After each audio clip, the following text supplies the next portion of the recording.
Assalamualaikum warahmatullahi wabarakatuh. Kembali lagi bersama channel Abdul Ghafur Sangaji, forum kita untuk berbagi perspektif. Laporan terhadap Pak Yusuf Kalla memang sudah naik ke Polda Metro Jaya. Bahkan Pak Yusuf Kalla juga disomasi oleh beberapa pendukung Pak Joko Widodo. Laporan terhadap Pak Yusuf Kalla tidak ada kaitannya sama sekali dengan ijazah yang sekarang sedang berproses di Polda Metro Jaya, dan juga tidak berhubungan dengan laporan Pak Yusuf Kalla terhadap Rismon yang sudah diproses oleh Barreskrim Polri terkait dengan isu bahwa Pak JK mendanai 5 miliar untuk tim kami, terutama adalah kepada Mas Roy. Ya. Tetapi meskipun itu tidak ada hubungannya, tetapi ada benang merah. Ada benang merah yang perlu kita lihat bahwa beberapa hari setelah laporan Pak JK naik ke Barreskrim terhadap Rismon, kemudian juga pernyataan atau permintaan Pak JK terhadap Pak Jokowi untuk menunjukkan ijazahnya, ternyata sekarang terjadi lagi konstelasi hukum baru yang melibatkan mantan presiden dan mantan wakil presiden. Dan dua-duanya dulu pernah menjadi pasangan presiden dan wakil presiden pada saat periode pertama Pak Joko Widodo menjadi presiden. Nah, kenapa saya sebut ini konstelasi hukum baru? Karena memang pada akhirnya Pak JK disomasi dan dilaporkan itu, ya, kalau kemudian kita lihat itu orang-orang yang berafiliasi dengan Pak Joko Widodo, ya, yang mensomasi. Misalnya kita lihat kemarin adalah Ade Darmawan, Ade Darmawan, Boy Kanu, kemudian Pak Soehardi, kemudian ada satu lagi yang ada di forum itu adalah Mosato TV gitu kan. Semua adalah pendukung Pak Joko Widodo, diehardnya Pak Joko Widodo yang selama ini kami berdebat dari televisi ke televisi gitu, ya. Kemudian juga kalau kita lihat LP yang naik ke Polda Metro Jaya itu ternyata adalah seorang kader PSI, ya. Jadi ceramah Pak JK di Universitas Gadjah Mada, kemudian ditelusuri ada mungkin pernyataannya beliau. Saya tidak akan komentar soal isi pernyataannya karena itu bukan kompetensi saya. Tetapi ketika ada potensi di mana Pak JK ikut di framing atau diduga menistakan agama tertentu, maka kemudian ini dilakukan upaya hukum.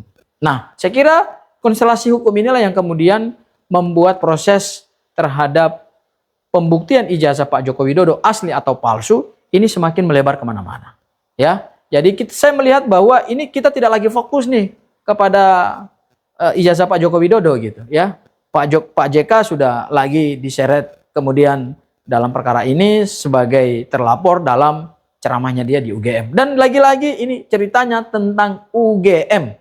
Lagi-lagi ini cerita tentang UGM. Pak Jokowi hubungannya dengan ijazah yang dikeluarkan UGM. Pak JK pernyataannya yang dia buat di UGM pada saat melakukan ceramah. Nah, ini lagi-lagi berhubungan dengan UGM. Itu hal yang pertama. Hal yang kedua mengenai status Rismon. Rismon sampai hari ini, ya, para sahabat, para pemirsa, belum mendapatkan SP3.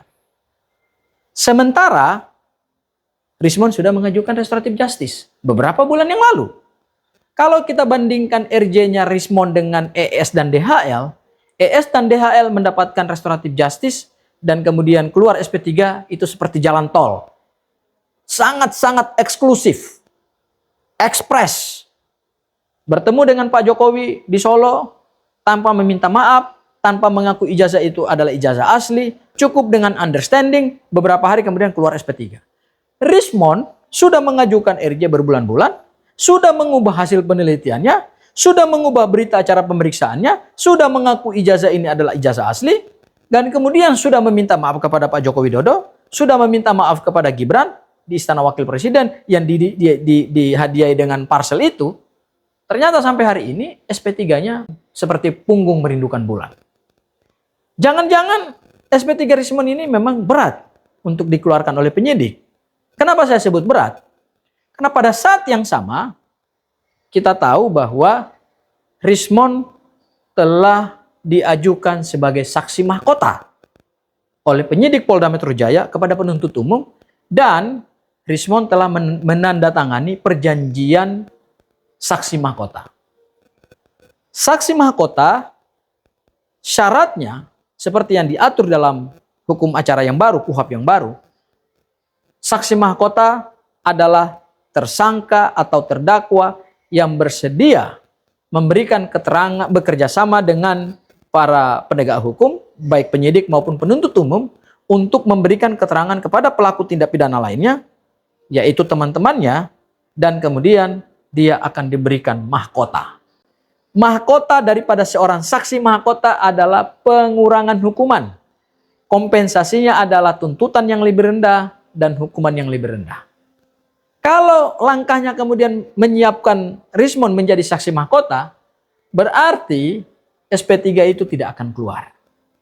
Makanya kenapa SP3-nya Rismond sampai hari ini nggak keluar-keluar dan masih dalam tahapan pengkajian.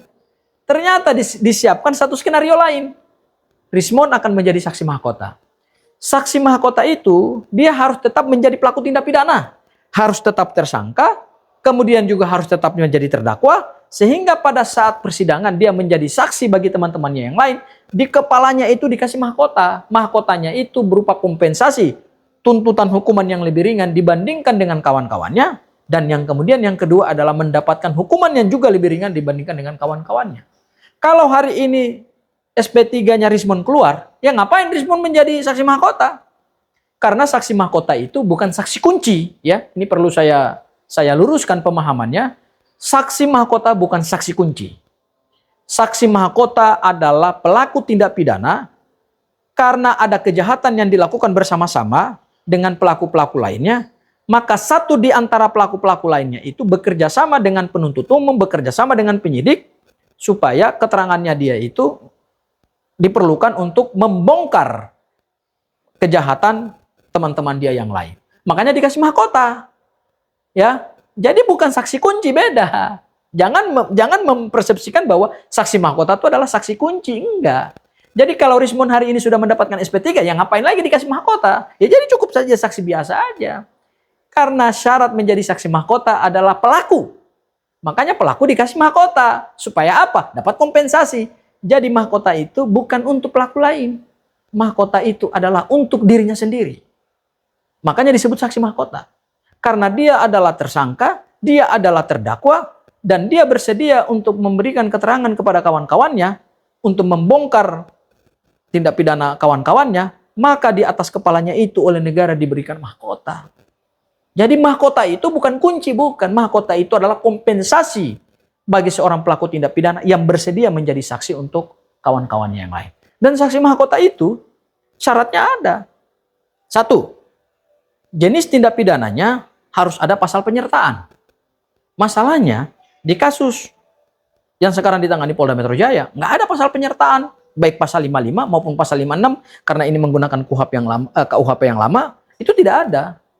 Kemudian yang kedua, ya, lokus dan tempus deliktinya harus sama. Jadi ada penyertaan atau delneming, kemudian lokus dan tempusnya harus sama. Ini kan masing-masing pelaku, ini kan berbeda. Mas Roy menelitinya di mana, Dr. Tifa menelitinya di mana, dengan dalam tempus yang juga berbeda. Kemudian Rismond menelitinya barangkali dari Bali ke sana gitu ya, di tepian Danau Toba yang indah itu, dengan tempus dan lokus yang berbeda, sehingga ini nggak bisa disebut sebagai penyertaan. Ini peristiwa pidana di mana para tersangka ini peristiwa hukumnya berdiri sendiri-sendiri. Sehingga dalam konteks saksi mahkota, Rismond nggak bisa dong diajukan sebagai saksi mahkota. Ya, karena kenapa? Karena tidak ada penyertaan dalam peristiwa pidana ini.